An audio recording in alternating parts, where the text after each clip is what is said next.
오늘은 출애굽기 15장 1절부터 18절 말씀을 본문으로 삼아서 하나님을 바로 보기 마지막 시간, 세 번째 시간을 갖습니다. 주를 보면 힘이 납니다라는 제목으로 함께 말씀을 정해보았는데요. 저희는 지난주에 출애굽기 14장을 통하여서 이스라엘 백성들이 홍해를 건너는 사건을 먼저 살펴보았습니다. 중요한 것은 이미 우리가 알고 있는 말씀이지만 이것은 우연치 않은 시간에 우연하게 나타난 기적이 아니라 하나님께서 계획하셨고 하나님께서 진행하시며 그분께서 이루신 사건인 것에 대해서 함께 바라보았습니다. 그래서 오늘 말씀과 비교해 본다면 지난주에 14장 말씀은 하나님의 입장에서 행하시는 기적을 베푸시고 기적을 보이시는 일들로 함께 볼 수 있고 그것을 백성들의 입장에서는 경험하고 느끼는 것이 14장의 말씀이었습니다.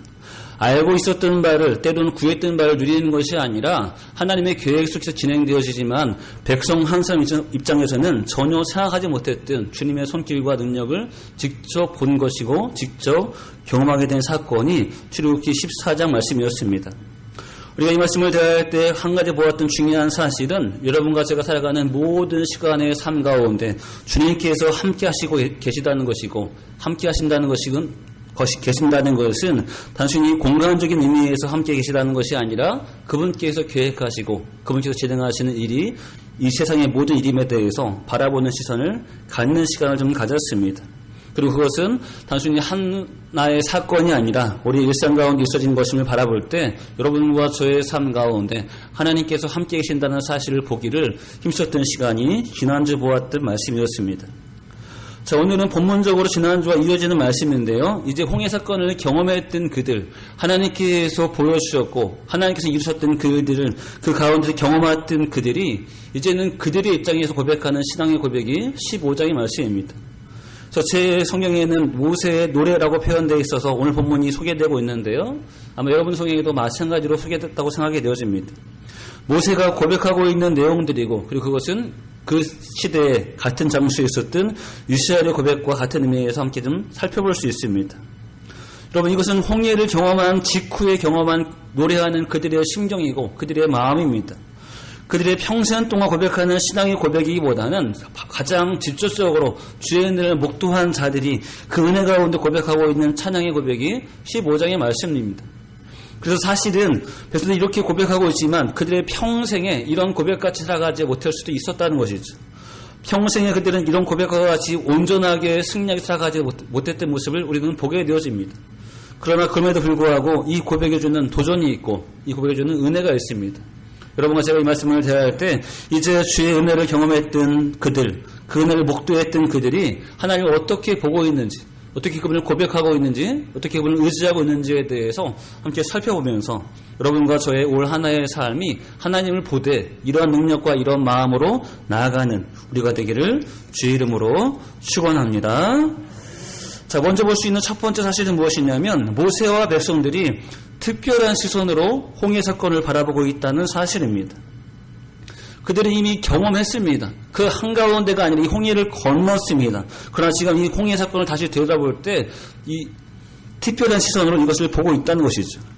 한번 좀 생각해 보실까요? 그들이 눈에 보이는 육신의 눈으로 보았던 것은 무엇일까요? 홍해 사건 가운데 대표적인 것은 바다가 갈라지는 것을 보았고 그리고 갈라진 바다가 벽으로 세워져 있는 걸 보았습니다. 그들은 그 길을 건너서 그 길을 쭉 보고 건너왔고 그리고 그들 되쫓아오는 애굽의 군사들이 하나님께서 치심을 통하여서 바다에 빠져서 죽는 모습을 직접 살펴보았습니다. 이것이 그들이 보았던 그들이 눈에 보여지는 많은 내용이었고 그들이 실제 목도했던 것들이었습니다. 근데 흥미로운 것은 이것이 눈에 보이는 부분이었다면 그들은 이 눈에 보이는 부분과 더불어 눈에 보이지 않는 부분도 지금 고백하고 있다는 부분입니다. 눈에 보이는 눈이 아니라 육신의 눈으로 보이는 부분이 아니라 모세와 백성들이 믿음의 눈으로 볼 때 이것을 고백하는 것은 무엇이냐면 분명히 눈에 보이지는 않으나 분명히 있는 그 사실을 그들이 고백하고 있다는 것이죠. 그래서 이렇게 한번 좀 생각해 보실까요? 육신의 눈으로는 보이는 그대로를 정보로 받아들이고 있습니다. 누가 어디에 있는지, 날씨가 어떤지, 무엇을 행하고 있는지 그대로 그냥 정보로 받아들이고 있습니다. 근데 지금 백성들은 그 정보를 그대로 해석하는 것이 아니라 받아들이는 그 정보를 그들 안에 있는 믿음으로 섞어서 믿음 가운데 그 정보를 해석하고 있다는 사실입니다. 보이는 대로가 아니라 보이는 것에 대한 뒤에 있는 배경들을 믿음으로 다 보고 그 가운데 고백하는 부분이 백성들 가운데 나오는 고백이라는 것이죠. 그래서 오늘 1절을 보시면 뭐라고 얘기하고 있냐면 이렇게 하고 있습니다. 1절 중간에 보면 내가 여호와를 찬송하리니 그는 높고 영화로우시며 말과 그 탄 자를 바다에 던지셨음이로다. 아멘. 여러분 이것을 지금 눈에 보이는 정보로만 따지면 어떤 것이죠? 애굽의 군사들이 막 쫓아오다가 바닷물이 확 덮쳐서 빠진 것입니다. 그럼 눈에 보이는 정보로만 따지면 그들이 쫓아오다가 바다에 빠졌다라고 말하는 것이 맞죠? 그것이 원래 보이는 정보들을 해석한 말이었을 것입니다. 지금 그들은 그렇게 보지 않습니다. 이 바다에 빠져있던 것을 어떻게 표현하고 있냐면 바다에 던지셨다고 표현했습니다. 누군가가 그들을 바다에 던졌다고 표현하고 있습니다. 그리고 그 앞에 그는이라는 표현이 있습니다. 하나님께서 그들을 바다에 던졌고 그렇기 때문에 눈에 보이는데 그들이 바다에 빠진 것입니다. 4절도 마찬가지입니다. 그가 바로의 병거와 그의 군대를 바다에 던지시니 라고 표현하고 있습니다. 그리고 뒤에 있는 것은 그들이 보고 있는 바였죠. 홍해에 빠졌고 그들이 빠져나오지 못했던 모습을 분명히 말하고 있습니다. 돌처럼 가라앉은 그들의 모습을 말하고 있습니다.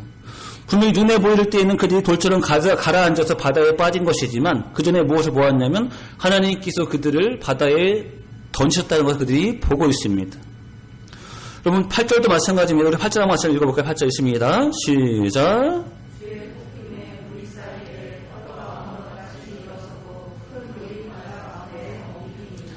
아멘. 우리가 14장에서 볼 때 동풍이 밤새도록 불어서 바다가 갈라졌다 이었습니다. 그들은 바람을 보았고 바람 가운데 갈라지는 파도를 보았고 그 물을 보았습니다. 지금 그들이 해석할 때 어떻게 얘기하고 있죠? 주의 콧김이라고 씁니다. 하나님의 콧김으로 인하여서 이렇게 하고 있다고 했습니다. 이 바람이 우연치 않게 부는 것이 아니라 하나님께서 행하셨음을 그들이 고백하고 있습니다. 또 10절도 마찬가지입니다. 주께서 바람을 일으키심에 바다가 그들을 덮으니 그들이 거센 물에 납같이 잠겼나이다. 아멘. 주께서 그 바람을 일으키셨습니다.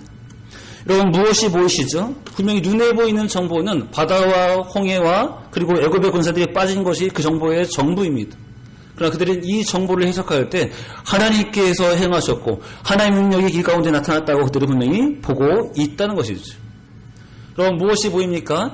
그들의 시선이 바뀌었습니다. 보이는 대로가 아닌 보이는 것을 믿음으로 보고 보이는 것을 믿음으로 해석할 때 그들의 생각과 판단이 더 크고 풍성해짐을 함께 바라볼 수 있습니다. 그런데 흥미로운 것은 바로 이런 시선은 믿음이 없는 사람들, 하나님 모르는 사람들에게 있을 수 없는 시선입니다. 그들은 결코 공감할 수 없는 시선입니다. 결코 우리가 같은 것을 보거나 가져서 고백할 수 없습니다. 같은 시대를 살고 있지만 같은 공간을 살고 있지만 사람들은 보이는 대로 말하는 그 상황 가운데 우리는 보이지 않는 것까지도 보고 있고 그것을 고백하고 있습니다. 자, 그렇다면 여러분 이 양쪽의 시선 가운데 누구의 시선이 맞는 판단일까요? 보이는 것만이 아니라 그 뒤에 하나님의 손길과 능력을 보고 있는 여러분과 저의 시선이 맞는 판단일까요? 아니면 보이는 대로 보면서 그대로 해석하는 세상의 시선과 믿음이 없는 사람들의 판단이 맞는 것일까요? 어떤 것이 맞는 것일까요? 분명히 그들은 우리의 시선을 공감하지 않습니다. 우리 시선을 이해하지 않습니다. 우리가 이것을 본다 하여도 믿지 않을 것입니다. 그러나 그들이 보지 못한다 하여서 그들이 공감하지 못한다 하여서 여러분과 저의 시선이 헛된 시선은 아니라는 것이죠. 우리는 그들보다 더 깊은 것을 더 놀라운 것을 보고 있는 것이지 우리는 허상과 상상을 보는 것이 아닙니다. 그렇다면 세상을 살고 있는 한 사람의 입장에서 정말 중요하고 놀라운 시선을 무엇이냐면 보이는 대로 세상을 보는 시선이 아니라 보이는 그 세상 뒤에 있는 하나님의 통치와 손길과 능력까지 보는 시선이 더 올바르고 은혜 있는 시선이라는 것이죠. 여러분 이것이 바로 믿음의 눈으로 볼 때 나타나는 현상입니다. 그들은 기적을 보면서 그냥 단순히 기뻐하고 즐거워하는 것으로 끝내지 않았습니다.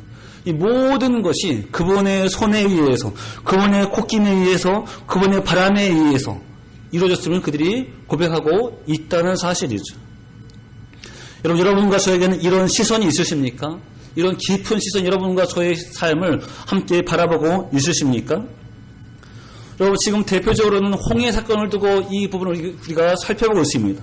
근데 중요한 것은 이 시선이라는 말은 특별한 사건만 보는 어떤 해석의 관점이 아니라는 것이죠. 여러분, 시선이 어떤 뜻일까요? 눈으로 보이는 모든 것을 받아들이는 관점이 시선이지 않을까요? 그렇다면 특별한 경우에 하나님의 능력이 더 깊이 보이겠지만 기본적으로 여러분과 저희 일상 가운데 보여지는 모든 것들은 그분의 시선 안에서 오늘 이 백성들과 같이 우리가 해석을 해내야 한다는 것입니다. 가끔가다 운전을 하다 보면 햇빛이 강할 때 이미 제가 안경을 쓰고 있지만 안경을 벗고 다시 도수가 맞춰져 있는 선글라스를 다시 쓰고 운전을 하는 경우가 있습니다. 그래서 선글라스를 딱 쓰면 지금 원래 안경보다 색깔이 달라 보이죠? 좀 더 어두워 보이고 좀 더 눈부심이 덜해 보입니다. 그래서 같은 것을 보지만 이전과는 좀 다른 시선에서 보게 되어집니다.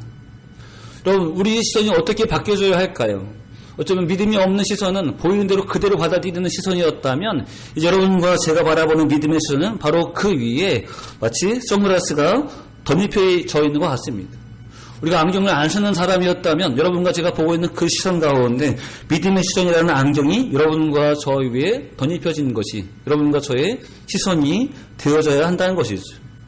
여러분, 우리는 지금까지 살아왔고 앞으로도 우리는 많은 것을 보아야 할 것입니다.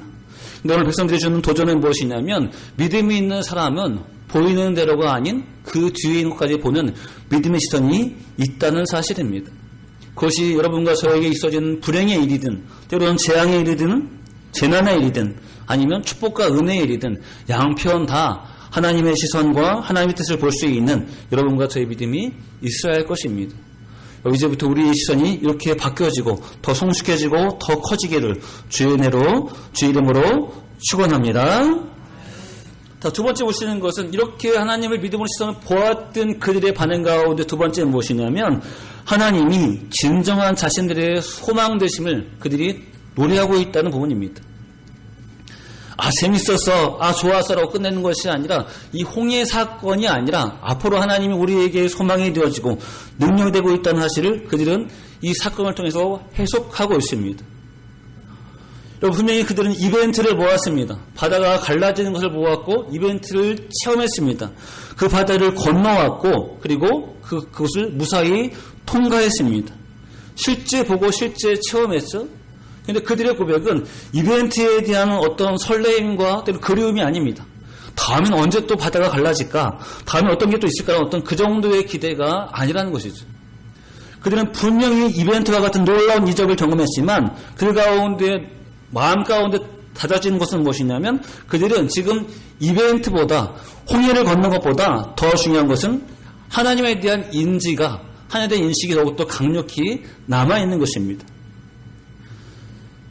여러분, 복음서에 보면 사람들이 예수님의 오병이어를 경험합니다.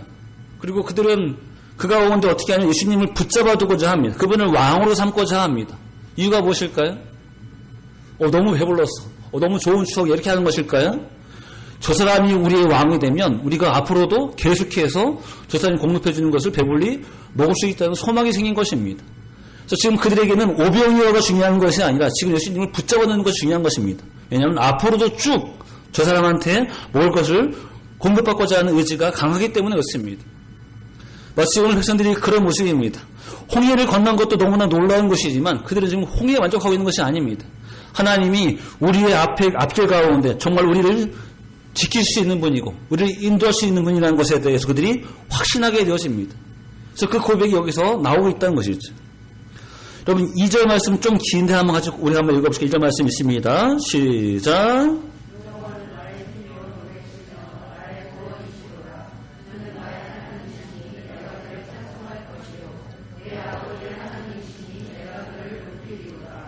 아멘. 여기서 홍해에 대한 것이 나와 있지 않습니다. 그러나 중요한 것은 홍해 사건이 기반이 되고 있죠. 홍해를 경험했기 때문에 이것을 고백하고 있습니다. 다만 그때를 추억하거나 그때를 그리워하는 말은 아닙니다. 가장 근본적인 것을 말하고 있죠. 하나님은 우리의 힘이라는 것입니다. 그리고 그분이 우리의 노래시며 그분은 우리의 구원이라는 것입니다.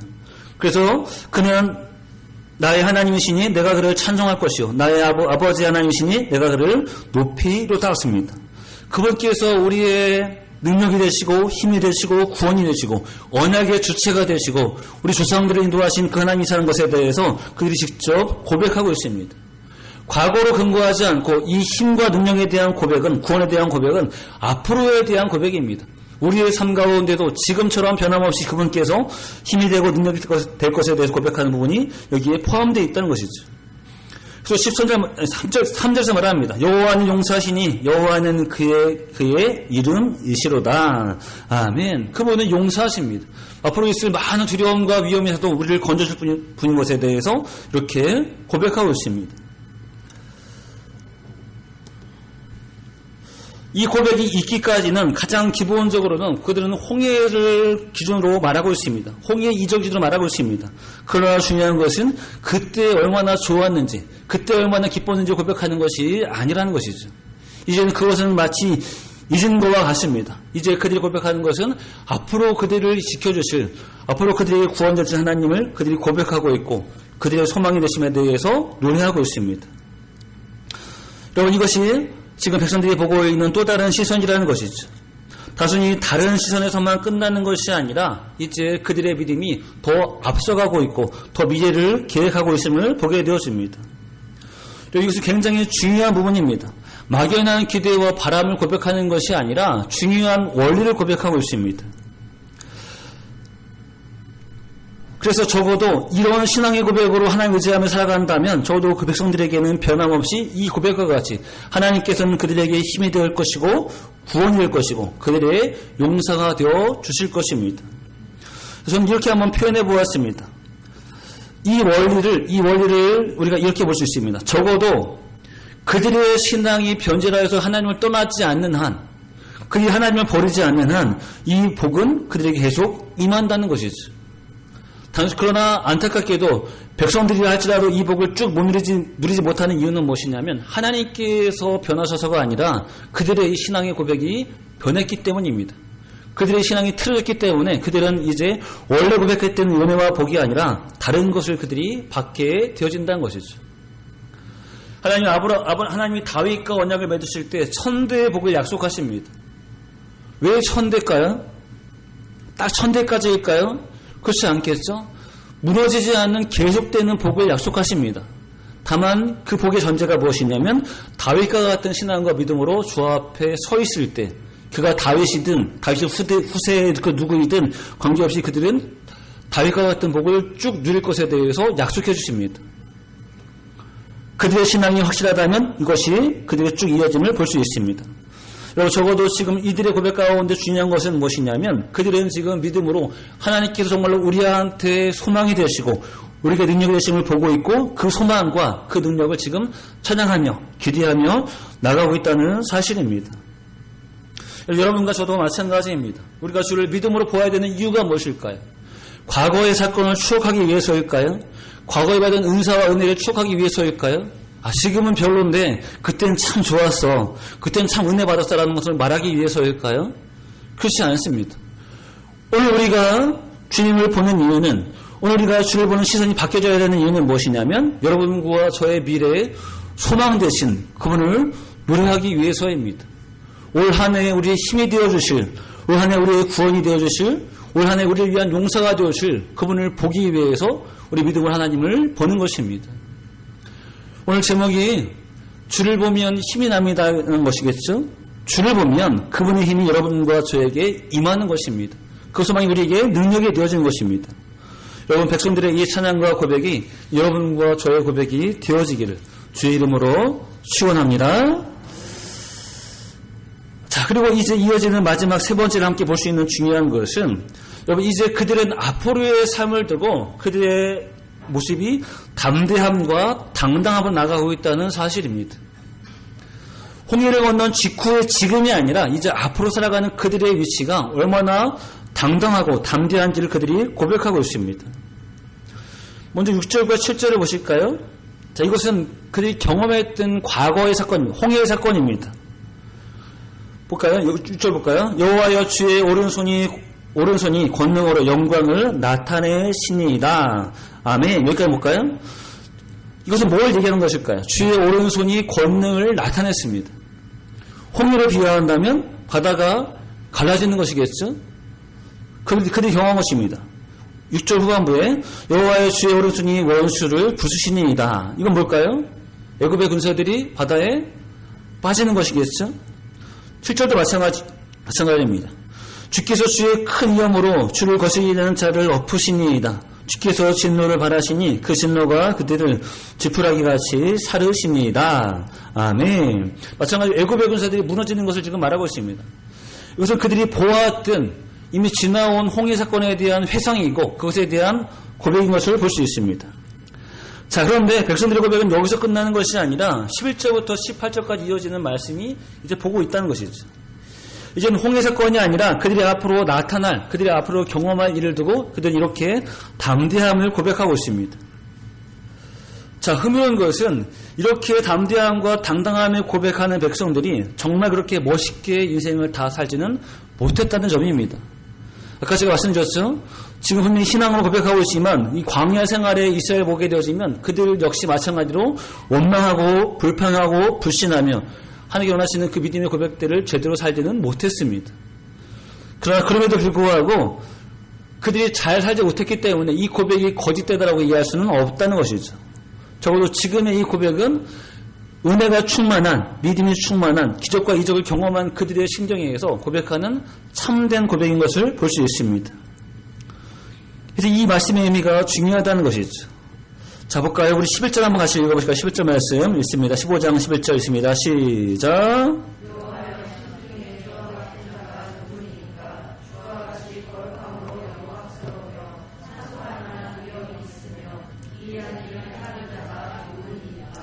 아멘. 지금 홍해 사건 가운데 먼저 기본적으로 지금 백성들은 신 중에 참된 신이 누군지를 지금 분명히 고백하고 있습니다. 세상에 많은 신적 존재가 있고 많은 우성이 있지만 그들이 지금 고백하는 것은 그 모든 신 가운데 하나님 같은 분이 없다는 것이죠. 하나님만 유일한 분이심을 그들이 고백하고 있습니다. 자, 한번 생각해 보실까요? 그러면 마치 이제 막 출애굽하는 백성들이 도대체 얼마나 많은 신적 존재를 보았을까요? 얼마나 많은 신적 존재를 보았을까요? 개수는 잘 모르겠습니다. 개수는 잘 모르겠지만 적어도 애굽하면 수많은 신적 존재들이 있죠. 수많은 우상들이 있습니다. 그들은 모두 이 애굽의 400년 동안에 애굽 사람들이 섬겼던 그 많은 신적 대상들을 보았습니다. 개구리부터 나일강부터 메뚜기까지 모든 것까지 다 그들이 신적 존재를 보았습니다. 사람들은 다 그 신을 섬기고 있는 걸 보았습니다. 그러니 수를 따지면 이스라엘 백성들 역시 정말로 헤아릴 수 없는 많은 수의 신적 존재를 보았다는 것이죠. 지금 출애굽한 이후에 그들이 고백하는 것은 무엇이냐면 애굽에 있는 사람들, 때로는 우리가 아직 보지 못했지만 세상에 존재하는 그 많은 신적 존재를 통틀다 하더라도 가장 중요한 신은 누구시냐면 하나님밖에 없다는 사실입니다. 지금 그들의 신은 이렇게 고백하고 있다는 것이죠. 하나님밖에 유일한 신이 없음을 고백하고 있는 부분으로 먼저 첫 번째 마음을 그들이 고백하고 있습니다. 자, 그리고 이제 그 근거를 12절로 한 번 더 고백합니다.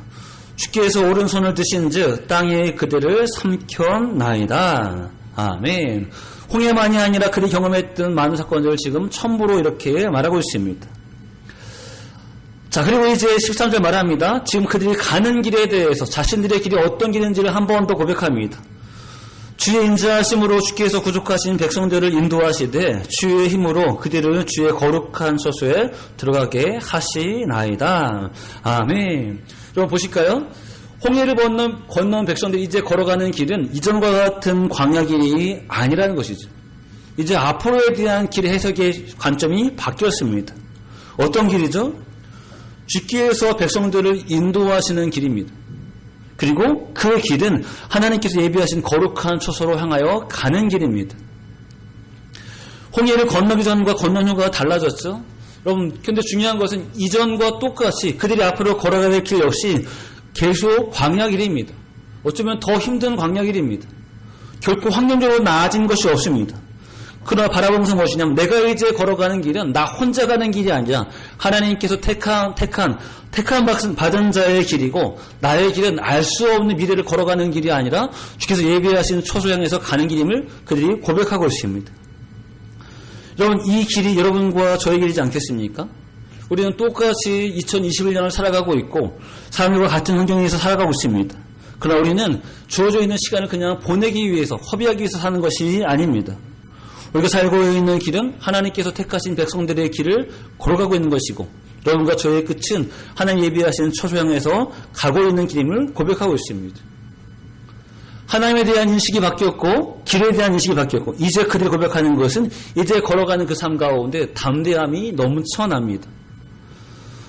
14절부터 보실까요? 여러 나라가 듣고 떨며 블레셋 주민들의 두려움에 잡히며 왔습니다.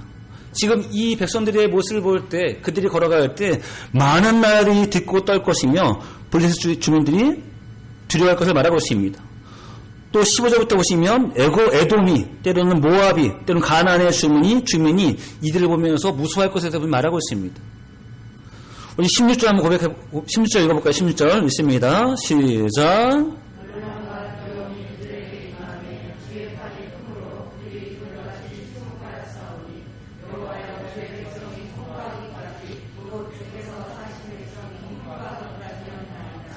아멘. 여러분, 그들이 홍해를 건너올 때 그러는 것이 아닙니다. 이제 앞으로 이제 이스라엘 백성들이 나아갈 때 그곳이 어느 곳이 되어지든 많은 나라들이 때로는 여기서 지명된 나라들이 백성들이 통과할 때까지 두렵고 떨어올 것에 대해서 분명히 이들이 고백하고 있습니다. 다시 말하면 과거의 사건에 대한 회상이 아니라 앞으로 있어질 그들의 미래에 대한 담대함과 당당함을 고백하고 있습니다. 두려울 것이 없는, 무서울 것이 없는 그들은 큰 확신 가운데 이런 고백을 하고 있다는 것이죠. 근데 한번 가만히 생각해 보실까요? 하나님이 함께 하시지 않는 홍해를 건넌 이스라엘은 어떤 의미가 있을까요? 하나님이 지켜주시지 않는 홍해와 이스라엘 건넌 이제 이스라엘, 홍해를 건넌 그들이 강해야 될 광야 길은 어떤 의미가 있을까요? 정말 담대할 수 있을까요? 당당할 수 있을까요? 그렇지 않습니다. 객관적으로 비교해보면 여기서 말하는 여러 나라들, 이름이 없는 여러 나라가 됐든 블레셋이 됐든 에돔이 됐든 모압이 됐든 심지어 가난한 주민이 됐든 그들에게 이스라엘은 정말 두려운 존재가 아니라는 것이죠. 하나님 함께 하시지 않는 그들은 마치 널려있는 양식과 같은, 널려있는 먹잇감과 같은 것이 바로 그들입니다. 다른 나라들은 이미 나라로서의 체계와 때로는 여러 가지 질서가 잡혀있는 존재입니다. 이스라엘은 그렇지 않다는 것이죠. 수는 많고 가축은 많고 돈은 많지만 그러나 하나도 그를 지킬 수 있는 능력이 없는 존재가 바로 지금 현재의 이스라엘입니다. 그러니 누가 달려들어서 먹어도 될 만큼 아주 쉬운 먹이감 같은 것이 지금 이스라엘이라는 것이죠. 여러분, 아말렉이 왜 이 이스라엘을 쳤을까요? 왜 광야에 있는 아말렉의 이 존재들이 왜 이스라엘을 지금 치면서 침략했을까요? 여러분, 아말렉이 주로 하던 일은 광야에서 약탈하는 일이 아말렉이 하는 일이었습니다. 그런데 그들이 볼 때 이스라엘은 너무너무 탐나는 먹잇감이라는 것이죠. 아무것도 그들 지킬 수 있는 것이 없습니다. 아마 아말렉이 아니라 누구라도 이스라엘을 잡아먹어야 될 것이 가장 그 시대에 보는 시선일 것입니다.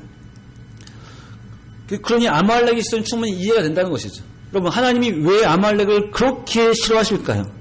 왜 아말렉을 진멸하시고자 했을까요? 이스라엘이 가장 약할 때, 가장 부족할 때 그들을 쳤기 때문이었습니다.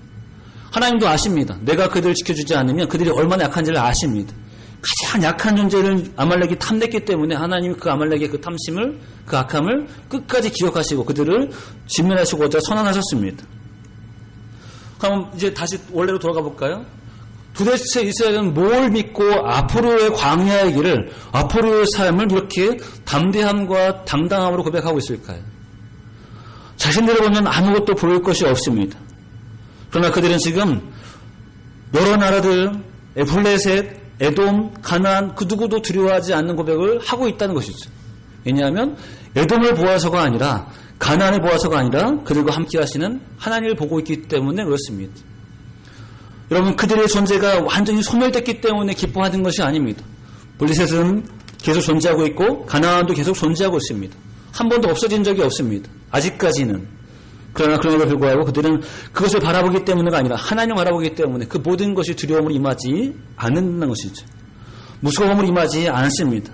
그래서 이제 홍해를 건넌 존재의 이스라엘은 너무나 연약한 존재에 불과하지만 그럼에도 불구하고 그들은 이 연약함 때문에 낙심하지 않고 연약함 때문에 두려워하지 않고 그들을 지키시는 하나님, 그들을 인도하시는 하나님을 보기 때문에 그 담대함으로 나아가고 있는 모습을 우리가 함께 느낄 수 있습니다.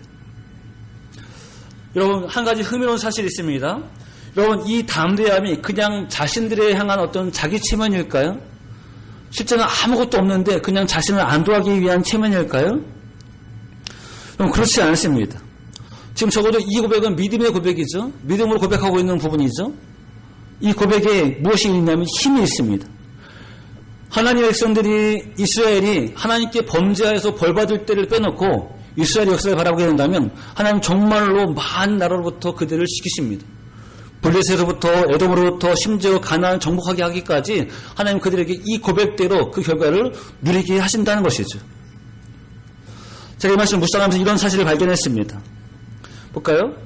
여러분, 12명의 정탐꾼들이 이 가나안을 정탐할 때 이 의견이 나눠지게 되어지죠. 그렇죠? 그래서 10명은 어떻게 보았냐면 믿음이 없었기 때문에 가나안을 두려움을 대상으로 보았습니다. 절대 침략할 수 없는 땅, 절대 갈 수 없는 땅으로 그들이 보았습니다. 근데 그들의 시선은 믿음이 없는 시선이었죠. 근데 2명은 달랐죠. 여호수아와 갈렙은 같은 것을 보았지만 믿음의 시선에서 그들은 우리의 밥이다라고 고백했습니다. 자, 분명히 달라졌습니다. 단순히 그때의 사건으로 보이지만 한번 우리가 기억해 볼 부분이 있습니다. 여호수아가 가나안을 점령하기 전에 다시 정탐꾼을 보냅니다. 그 정탐꾼을 라합이 맞이하죠. 라합이 맞이하면서 뭘 얘기하냐면 우리가 이 가나안의 사람들이 너희를 인하여서 간담이 놓고 있다고 고백합니다. 너무너무 두려워하고 있고 너무너무 무서워하고 있다는 것이죠. 그들이 간담이 녹았던 근거가 무엇이냐면 바로 홍해 사건입니다. 놀랍지 않으십니까?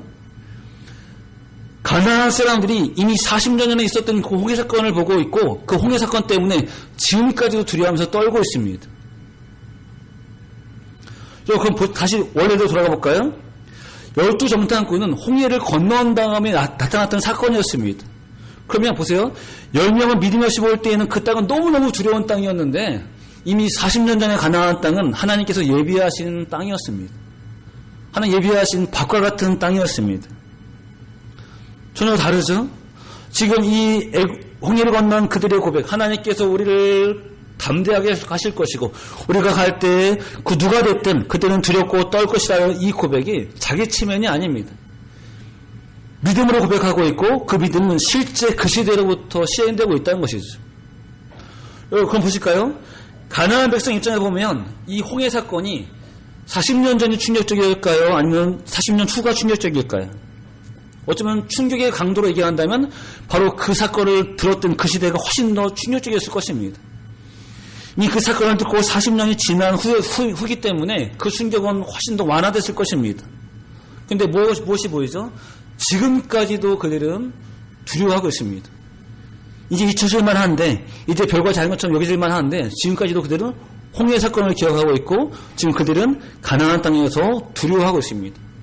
심지어 그들이 키가 크고 성이 견고하고 먹을 것이 풍성함에도 불구하고 그들은 아직도 그 땅에서 이스라엘을 두려워하고 있는 모습을 우리가 볼 수 있습니다.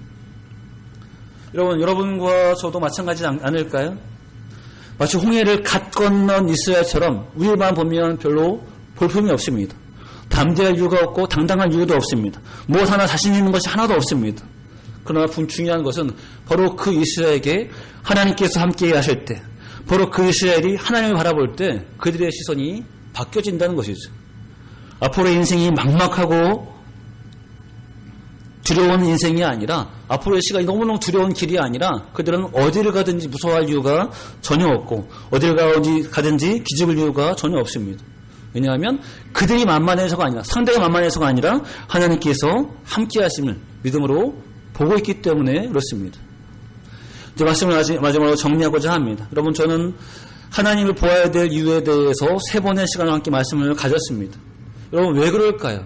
그냥 보고 감동하고 끝나기 위해서 이 말씀을 3번이나 나눴을까요? 그렇지 않습니다. 여러분과 저의 삶 가운데 주를 바라볼 때 우리의 신앙적인 관점이 바뀌고 삶의 질이 바뀌고 또 우리가 기대하는 소망이 바뀌어지기 때문에 그렇습니다. 오늘 말씀을 보더라도 3가지가 보였죠? 여러분 그들은 자신이 경험한 사건을 기준으로 그들의 시선이 바뀌었습니다. 보이는 것을 넘어 보이지 않는 것까지 볼 수 있는 믿음의 시선으로 바뀌었습니다. 또 2번째는 그들의 시선이 바뀔 때 그들의 소망의 주체가 바뀌었습니다. 이제는 사람도 아니고 나라도 아니고 돈도 아니고 물질도 아니고 오직 하나님께서 본인에게 소망이 되심을 그들이 고백하고 있고 의지하며 나가고 있습니다. 또 하나님 소망으로 올 때 그들이 살고 있는 미래에 대한 그들의 임하는 태도도 바뀌었습니다. 두렵고 떨림으로 어찌할 바 모르고 맞이하는 미래가 아니라 담대함과 당당함으로 누구를 만나도 두렵지 않은, 누구를 만나도 무섭지 않은 삶으로 그들의 미래를 지금 바라보고 있고 설계하고 있습니다. 여러분과 저의 삶에서 하나님을 늘 우리는 바라보아야 합니다. 우리가 지금까지 살펴보았던 것처럼 하나님은 이벤트와 같이 훅 나타나셨다가 훅 없어지는 분이 아닙니다. 여러분, 제가 보고 있는 모든 시선에, 모든 삶의 자리에 그분께서 함께 하시고 통치하고 있으시고 지키시고 인도하고 있으십니다. 다만 우리가 깨닫지 못했을 뿐이고 고백하지 못했을 뿐이고 따르지 않았을 뿐입니다. 이제 우리 믿음이 시선이 바뀌고 소망의 대상이 바뀌어지고 여러분과 제가 살아가는 삶의 마감의 각오가 바뀌어져서 우리가 어디에서든지 2020년 한 해 동안에 살아갈 때 힘들다, 아프다, 괴롭다를 고백하기보다 그럼에도 불구하고 힘을 내며 그럼에도 불구하고 승리하며 회복되며 나아가는 여러분과 제가 되어져야 할 것입니다. 이 믿음의 승리가 우리 개인과 가정과 삶의 터전 위에 넘쳐나시기를 주의 이름으로 축원합니다. 기도하겠습니다. 하나님 감사합니다. 주를 사랑하시고 사랑하셔서 다시 한번 홍해 사건을 해석할 수 있도록 인도하시니 감사합니다. 하나님, 다행히 바다를 건넌 것으로 끝나는 것이 아니라 다행히 애굽의 군사들을 물리친 것으로 끝나는 것이 아니라 이를 바라볼 때 그들의 믿음 시선이 바뀌었음을 알게 하여 주옵소서. 소망의 대상이 바뀌었음을 알 수 있도록 인도하여 주옵소서. 앞으로 맞이하는 그들의 시간에 대한 기대와 삶의 태도가 바뀌었음을 볼 수 있도록 인도하여 주옵소서. 하나님, 우리가 성경을 통하여 수많은 이적들을 바라봅니다. 주님, 우리가 이적만 바라볼 것이 아니라 이적 가운데 함께 하시는 하나님을 바라보게 하시고 우리 인생을 바라볼 수 있도록 인도하여 주옵소서. 주님, 과거의 사건을 우리가 다 뒤로 한 채 살아가야 될 2021년의 삶이 있습니다. 주님, 우리가 이제 하나님을 바라보게 하시되 2020년을 맞이하는 우리의 삶의 소망과 태도와 담대함이 바뀌어질 수 있도록 인도하여 주옵소서. 한 해가 다 갔을 때 주님, 실패한 흔적만 남아있는 인생이 되지 않게 하시고 주 앞에 주님과 더불어 동행하는 흔적, 주님과 더불어 승리하는 흔적이 남아있을 수 있는 저의 보좌 될 수 있도록 축복하시고 인도하여 주옵소서. 하나님께서 함께 하시고 역사하심을 감사드리오며 예수님의 이름으로 기도합니다. 아멘.